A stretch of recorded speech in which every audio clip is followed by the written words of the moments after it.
গাউসে আজম রাদিয়াল্লাহু তাআলা আনহুর পিছে নামাজ পড়িয়া একবার হলো গাউসে আজম রাদিয়াল্লাহু তাআলা আনহুর বাড়ির দিকে রওনা হয়েছে।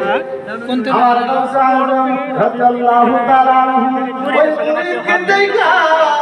ওই মুরিদকে দেখা আমার গাউসে আজম মুস্কি মুস্কি আসে সুবহানাল্লাহ। আর সুবহানাল্লাহ। বাবা কথা কি বোঝা যায় না? বোঝা যায় না? আমার বাবারা ভাইরা এইখানে বাঘ আসবে না, এইখানে কখনো বাঘ আসবে না, বাঘের চিন্তা করবেন না। এইখানে আমার সরকারি গাউসে আজমের বয়ান হইতেছে। এই গাউসে আজমের বয়ানের ভিতরে কোনো বস্তু আসতে পারবে না। ওই গাউসে আজমের বাড়িতে চলে গেলেন বা খানকাতে চলে গেলেন। গাউসে আজম ওই মুরিদকে দেখে মুস্কি মুস্কি হাসে। মুরিদ তো চিন্তার ভিতরে টেনশনের ভিতরে রয়েছে। আমার রাত্রেবেলা 70 থেকে 72 বার স্বপ্ন দূর হয়ে গেছে। আর আমার প্রিয় মুর্শিদ আমাকে দেখা কেন জানি মুস্কি মুস্কি হাসে। প্রিয় মুর্শিদ বুঝা গেছে আমার প্রিয় মুর্শিদের মুরিদান বুঝা গেছে। মুরিদান বুঝা গেছে যে আমার প্রিয় মুর্শিদ কিসের জন্য মুস্কি হাসে। গাউসে আজম বুঝা গেছে যে মুরিদে বুঝা গেছে যে কিসের জন্য হাসে। আর আমরা বলে আমরা যদি আমাদের কোনো একটা ঘটনা হয়ে যায়, পীর সামনে যদি যাই, পীর সাহেব যদি আমাকে দেখে মুস্কি মুস্কি হাসে, আমরা মনে মনে ভাববো হুজুর আমাকে ঠাট্টা করতেছে।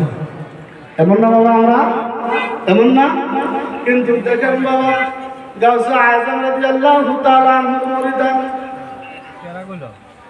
মুরিদান গাউসে আজম মুস্কি মুস্কি হাসে।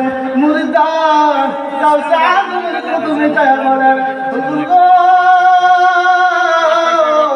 আমি আমার একটা ঘটনা আমি বলবো না, আপনি বলবেন।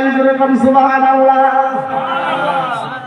মুরিদের ভিতরে এইটুকু ভরসা আছে আমার রাত্রে বেলা কি হয়েছে না হয়েছে নিশ্চয় আমার প্রিয় মুর্শিদ জানে।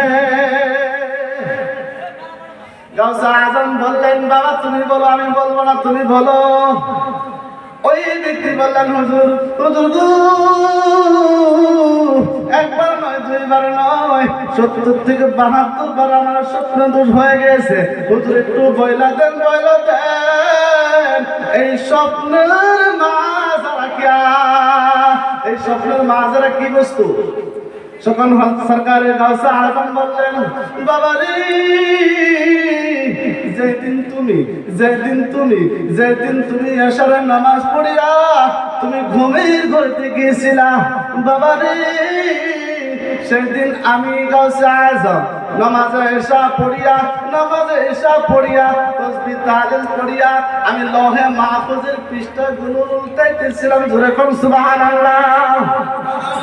কিসের পৃষ্ঠা? সুবহানাল্লাহ। কিসের পৃষ্ঠা? লৌহে মাহফুজের পৃষ্ঠা। আমার সরকারে গাউসে আজম বলতেছেন বাবারে আমি লৌহে মাহফুজের পৃষ্ঠাগুলো উল্টায় দেখতেছিলাম। আমার মুরিদের খবরগুলো কি? আমি মুরিদের খবরগুলো দেখতেছিলাম। জোরে কোন সুবহানাল্লাহ। গাউসে আজম রাদিয়াল্লাহু তাআলা বললেন মুরিদরে আমি লৌহে মাহফুজের পৃষ্ঠার ভিতরে দেখলাম তুমি 70 থেকে 72টা মেয়ের সঙ্গে জিনা করিয়া তুমি জাহান্নামে চলে যাইবা। সঙ্গে সঙ্গে আমি লৌহে মাহফুজের পৃষ্ঠাটা বন্ধ করে আমি সঙ্গে আমি আমার আল্লাহর কাছে দোয়া করলাম। দোয়া করার সঙ্গে আমার আল্লাহ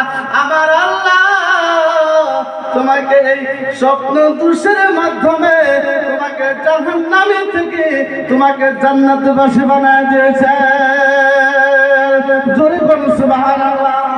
আর সুরে কোন সুবহানাল্লাহ আল্লাহুম্মা বাজার পরে করে দেব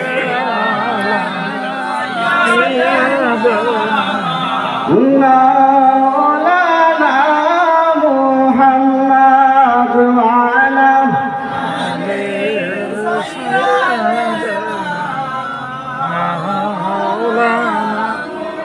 মুহাম্মদ আল্লাহুম্মা